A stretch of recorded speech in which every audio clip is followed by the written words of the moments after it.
What's up, gang? I'm gonna do a little vlog cast. I think I'm creating that up here, but I get a lot of questions, a lot more in the past, but now it's more or less sort of creeping in from other fitness industries, if you will, about the safety of CrossFit. CrossFit's dangerous. What do you tell someone that thinks CrossFit's dangerous?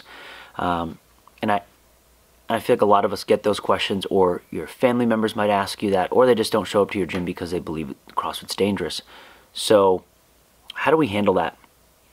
And I think there's a lot of different avenues you can go down, right? You can do like the whole like kill 'em with kindness thing. You can be like, hey, I friggin' hate you, you're an idiot, you're ignorant, don't talk to me because you think that. I think that, or you can take the nerdy, like, educational perspective and go off the data and the science and the studies, blah, blah, blah, blah, blah. Here's my take on it, right? I take a few different perspectives depending on who I'm talking to and where it comes from, right? You know, and I don't necessarily think I have the right answer for it from the sense of, like, this is the only one to use. But here are the different avenues that I take when answering that question, and hopefully you can maybe find some value in it. The first and the easy one for me is the selfish one.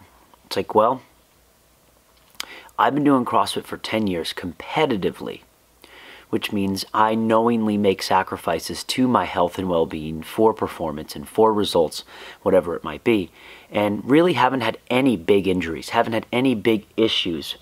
And I've gotten a lot of results. I've gotten fitter and faster, stronger in 10 years, and I've really, I couldn't have fathomed how good I have gotten in the past 10 years.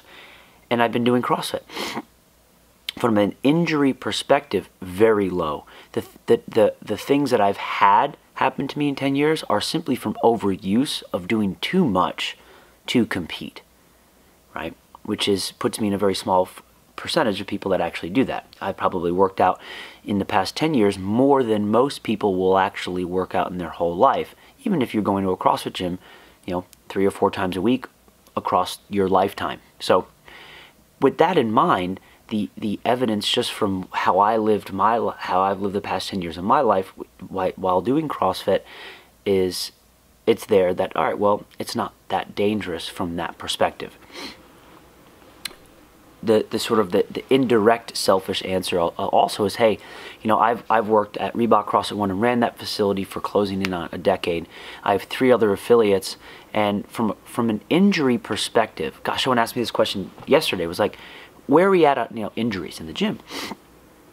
And I was like really racking my brain to think about in the past year how many big injuries that we've had at the gym that we need to reflect upon, and we haven't had any in the gym. And I was working hard to think about it. That, you know, beyond, you know, your normal small little aches and pains and little things here or there, or athletes that have gotten hurt outside the gym that we're sort of helping rehab through or working out, with that limitation.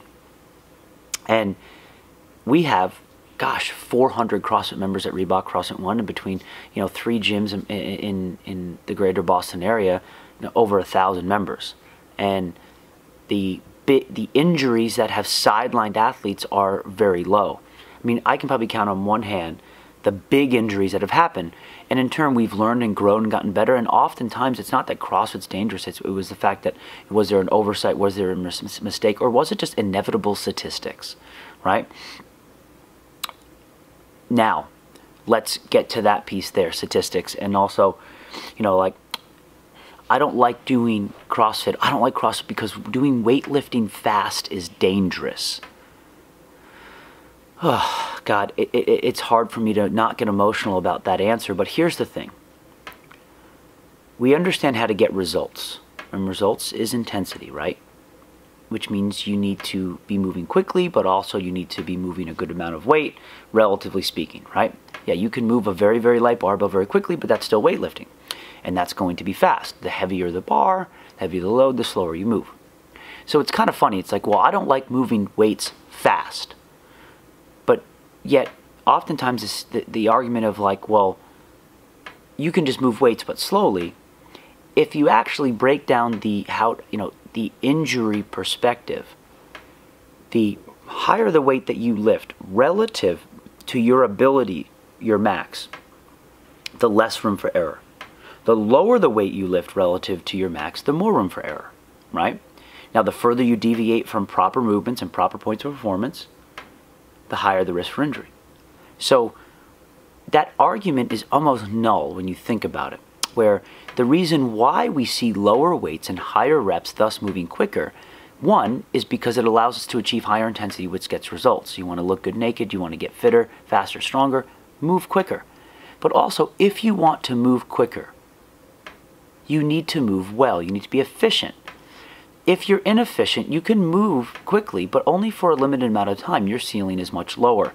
So understanding that in order to move quickly, you need to also move correctly. In order to do that across the long term, and that is where injuries can come from, across repetitive, improper movement patterns, right? It's probably not going to happen.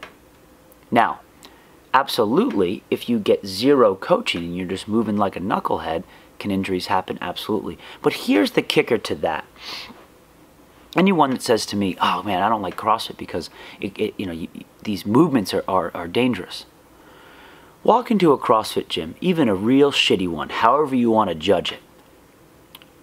At least the coaches are trying to help you get better. And they might be struggling, but at least they're trying to coach you. Walk into any other traditional gym, and where the most weights are, where the most opportunities for funky things to happen, zero coaching. In fact, that's the model. Walk into an open gym and do whatever you want with these hundreds of thousands of pounds of weights and machines and weird seat belts, right? Second, all these group exercise classes out there are predicated on no coaching, simply just telling people what to do, inspiring them, getting them fired up. I love it. But there is no seeing or correcting. There's no do this, how to do this. There's no instructional phase with lower weight, with low intensity. There is no ramping up people to that load or that level of intensity. There's no charter of, hey, let's move well, let's learn these movements before we layer on intensity. There's none of that. It's mind-blowing to me, and in fact, unbelievably ignorant to me for people to think that CrossFit is dangerous compared to other programs, because down the nerdy route now, the statistics don't show it. They show that it's on par, if not lower, compared to any other program out there. I'll find the article, link it in here in the bio for you. But it's per 1,000 hours of exercise in CrossFit gyms, as per the studies have shown, it's not there. And the studies that have actually shown from the NSCA have been refuted by CrossFit Incorporated and their studs that have proven that they have actually fabricated injury evidence, which is not good, and also shows that oftentimes when there is fear, there becomes sort of malplay. It's never good to be on the other side of that.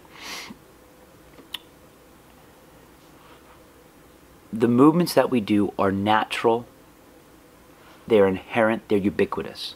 We teach our athletes how to move safely, effectively, efficiently. Now, is there a caliber of coaches? Of course. You'll walk into a CrossFit gym and they might be ineffective. They might not be that great. They might be implementing the program poorly. But at least we're doing movements that are natural and inherently safe. You deadlift, squat, and press every day of your life, whether you have a coach or not. We're developing capacity in those movements, so when you do them in real life, it's not the first time you've seen them and you're ready to perform them. Hopefully, that we are not learning poor habits in the gym, but at least moving poorly through functional range of motion is now allowing you, that when you have to pick something up on the side of the road, you're at least ready to do that. Doing zero movements that you're going to see in real life is the most dangerous, and we talk about that a lot at different courses. So when someone says it's dangerous, like, why? Why is it dangerous? Well, I just don't like the movements. Why? I really want to know the answer why. Very rarely can people articulate the true reason why. Ask, well, why do you think it's dangerous? If someone says, I just don't like it, I'm fully okay with that. I just don't like a lot of things and I don't do them, right? That's completely fine. I don't like taking dance class. It's just not enjoyable to me. I think there's benefit to it. It's probably fun for some people, but I don't like it. I don't think it's dangerous. I don't. So I think if we ask that question, why do you think it's dangerous? From there, all right, well, I heard this. Great, let's go down that path. I've heard this, go down that path.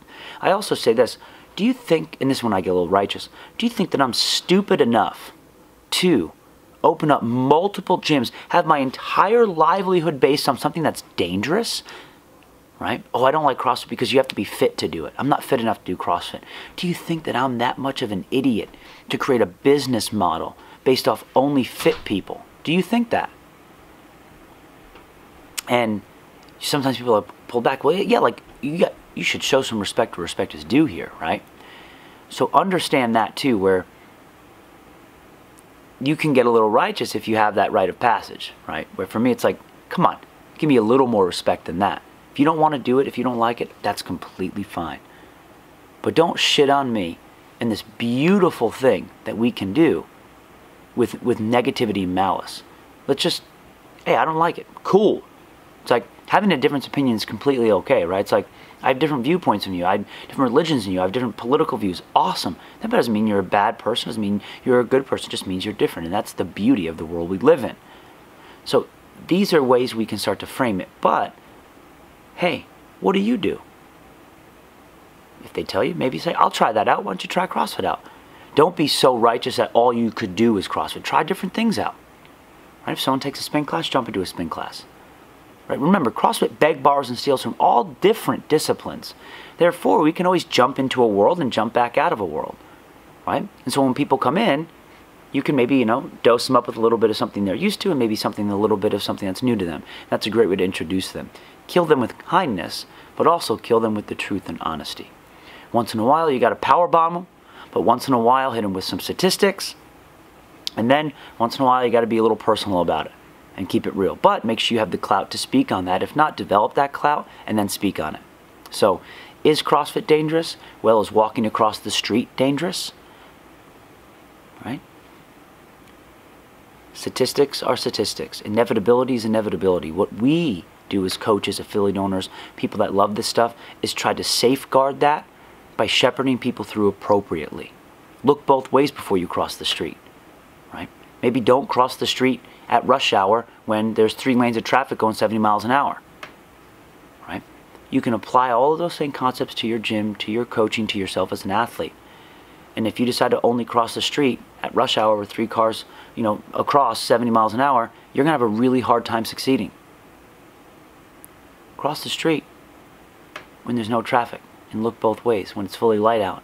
Set yourself up for success, then ramp yourself up. Most will never get to that rush hour. Some will stay in the middle. That's how we keep what we do sacred. That's how we let people know that this stuff is safe and they can realize all the amazing things that a lot of us have. Hopefully you find this stuff helpful, guys. If not, hit me up with some questions.